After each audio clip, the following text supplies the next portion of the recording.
Toulouse, début des années 2000. Une ville en plein essor, et au sud une usine comme les autres, AZF. Des silos remplis de nitrate d'ammonium, des machines qui tournent 24 heures sur 24, près de 500 ouvriers qui font tourner le site. Pour les habitants, c'est invisible. Pour la ville, c'est essentiel, mais ce produit peut exploser. Et personne ne s'attend à ce qui va se passer. Les camions circulent, les ouvriers s'activent, et pourtant, sous cette routine, un danger invisible dort. Le 21 septembre 2001, une explosion s'est fait ressentir sur le site d'AZF. 10 jours après le 11 septembre, forcément, on avait l'impression de subir une attaque terroriste. Et non, ce n'était pas ça. Et je peux vous le dire, j'y étais. Plaisance du Touche, à 5-6 km de l'usine d'AZF. Le site de l'usine a été lui entièrement dévasté, stupéfiantes images qui rappellent celles d'un bombardement. Plusieurs bâtiments proches ont été partiellement ou totalement détruits. Mais avant d'arriver sur l'explosion, il faut savoir ce qu'est l'usine AZF, qui était perçue comme un acteur industriel parmi tant d'autres à Toulouse. Implantée au sud de la ville, à proximité des quartiers du Mirail et d'Ampalo, elle produisait des engrais azotés pour l'agriculture française. Mais derrière cette apparente routine se cachait un site complexe, classé Saveso Seuil Haut, qui manipulait quotidiennement des produits chimiques sensibles, notamment le nitrate d'ammonium. Concrètement, l'activité de l'usine reposait sur 3 étapes principales. Production d'ammoniac et d'acide nitrique, essentiel pour fabriquer des engrais. Fabrication de nitrate d'ammonium, le produit phare stocké en grande quantité dans les silos et des halls de stockage. Granulation et préparation pour la distribution agricole, un processus industriel parfaitement standard, mais extrêmement sensible. Ce qui rendait AZF si vulnérable, c'est justement cette combinaison des produits chimiques instables manipulés en grande quantité. Dans un site proche de zones urbaines, le moindre mélange accidentel, la moindre contamination ou erreur technique peut avoir des conséquences catastrophiques. Et c'est ce qui s'est produit le 21 septembre 2001. Une réaction chimique a déclenché une explosion massive dans le hall de stockage de nitrate d'ammonium. En quelques secondes, des centaines de tonnes de produits ont explosé, provoquant un souffle dévastateur, des bâtiments effondrés et des dizaines de victimes. Pour les plus jeunes qui nous regardent, je vais vous donner notamment une catastrophe similaire qui s'est passée en 2020.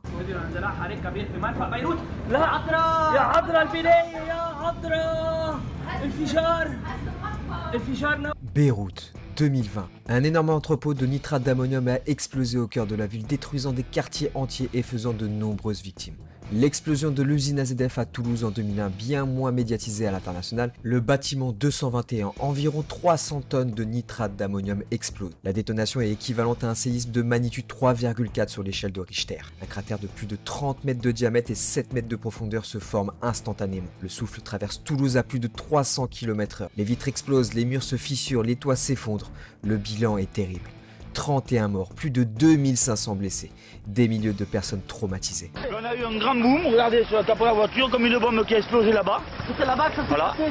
Ma fille te conduisait, elle a essayé de garder la maîtrise du véhicule, on se met c'est un accident, c'est incroyable, d'un coup comme ça. On roulait puis c'est une explosion, c'est tout, on a entendu une grosse explosion et puis voilà. Ce jour-là, les Toulousains et moi-même n'aurions jamais pensé que nous allions vivre et être les témoins de l'une des pires catastrophes industrielles que la France n'ait jamais connues. On le savait, le site AZF était quand même sous Saveso niveau 2, donc il y avait aussi ce système de prévention des personnes déjà qui travaillaient sur le site, mais notamment les personnes qui habitaient aux alentours de l'usine AZF. Le nitrate d'ammonium qui est la cause de cette catastrophe utilisé dans les explosifs industriels, mais seul il reste inoffensif. Mais implique des contrôles beaucoup plus réguliers, mais il devient dangereux au contact du DCCNA, un produit chloré, et quand les deux se mettent en symbiose, il manque un composant pour créer une réaction chimique explosive, l'eau. Un scénario logiquement évitable, mais au sein de l'usine ne l'est pas. Les entrepôts sont seulement séparés de quelques mètres l'un de l'autre, et le dernier élément qui aurait pu être détecté mais naturellement ne peut pas être déplacé, le fleuve de la Garonne. Comme chaque société, les nombreux salariés répartis sur différents pôles de production et logistique, le pôle qualité qui supervise le conditionnement du nitrate d'ammonium, d'autres supervisent la maintenance du site, la partie logistique qui contrôle les camions rentrant des matières premières, mais aussi la sortie avec des produits finis.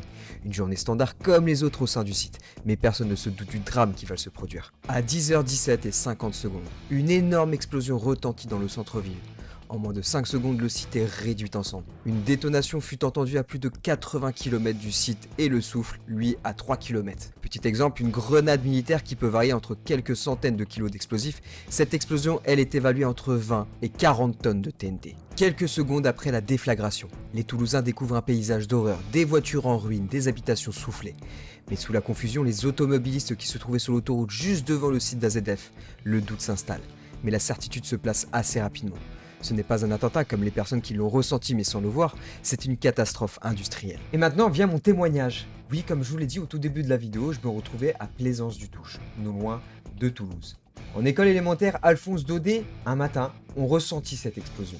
Les vitres qui ont explosé. Dès lors, on s'est dit, qu'est-ce qui s'est passé? Les parents sont venus nous chercher et nous avons eu la directive de ne plus sortir pendant plus de 2 jours.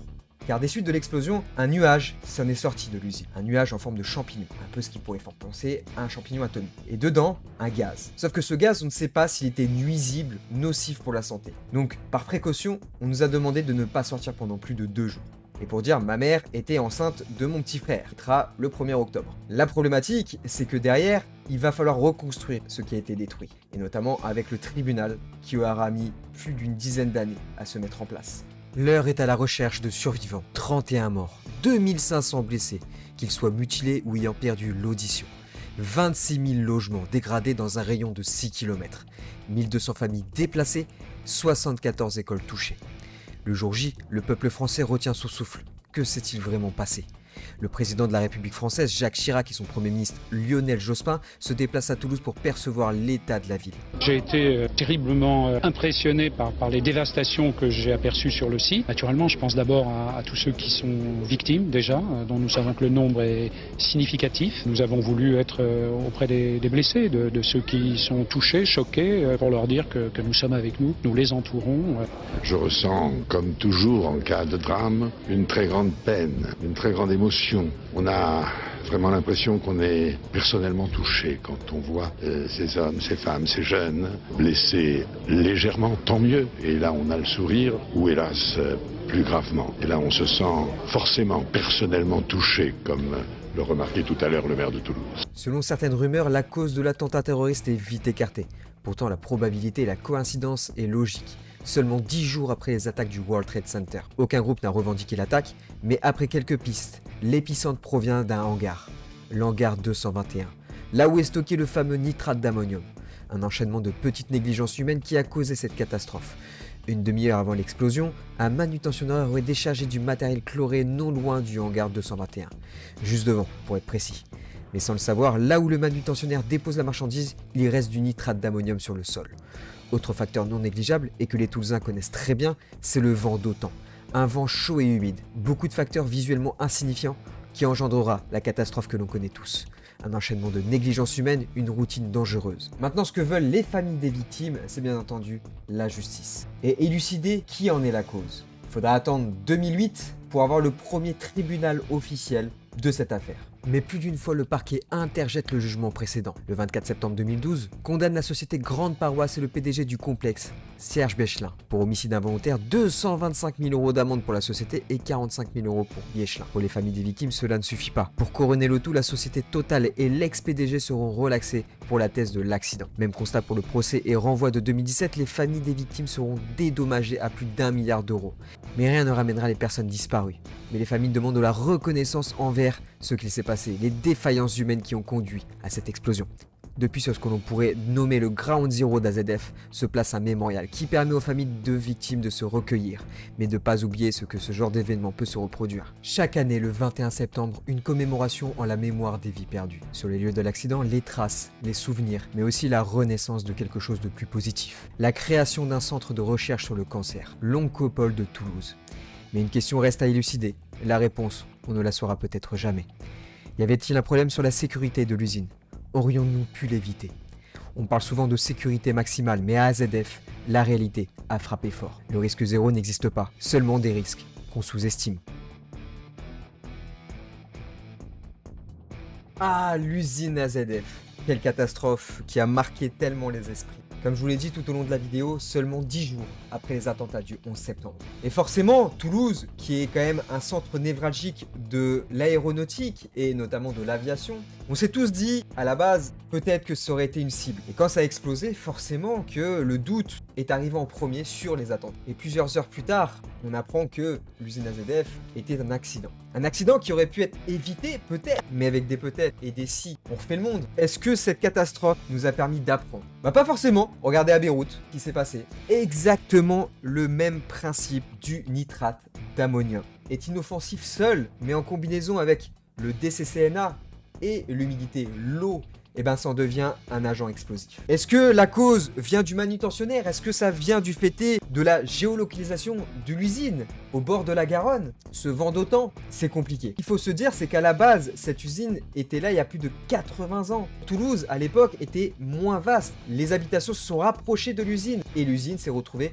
en plein centre des habitations. En tout cas, j'espère que cette vidéo vous aura plu. N'hésitez pas à me le dire dans l'espace des commentaires, à lâcher votre plus gros pouce bleu, à vous abonner parce que là, clairement, on va créer une nouvelle série de vidéos avec notamment AZF, peut-être prochainement le projet Manhattan, Tsunami, Fukushima, Hiroshima. C'est des sujets dans lesquels j'aimerais énormément parler. Je vous retrouve la semaine prochaine pour une nouvelle vidéo. Portez-vous bien. Ciao, ciao.